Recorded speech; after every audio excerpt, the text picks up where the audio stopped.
demo page, and I've got this floating group up here which says Google Access Token expired, get a new access token, and it expired at least 52 minutes ago.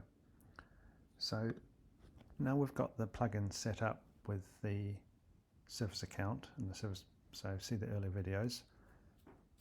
When we need to access Google, we need to get an access token, and that's how we get an access. So in this, you can see the source code of this app, and you can see what's going on here. That is gone off to Google and got an access token, and the workflows for that look like this.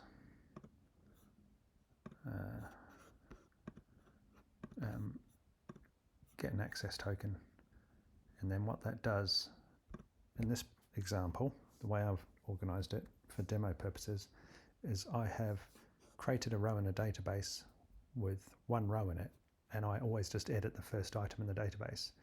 So the get access token returns the expiry date and when it expires, and error messages for debugging, and I put that into a database table so I can access it further down the road. So once I'm logged in, once I've got an access token, I can go through and do all the other operations, but I need an access token to access Google.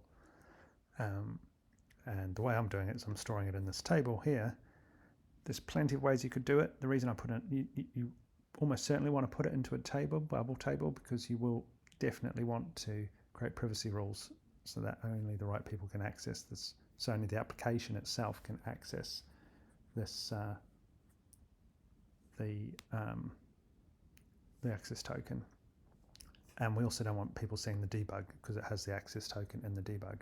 So you need to put this into a table and make it privately and create it so it's only the app can access it, because this is where the app accesses it in here.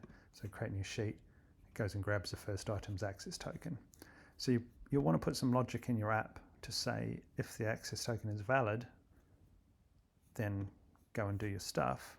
But if it's not valid, you need to go and get an access token.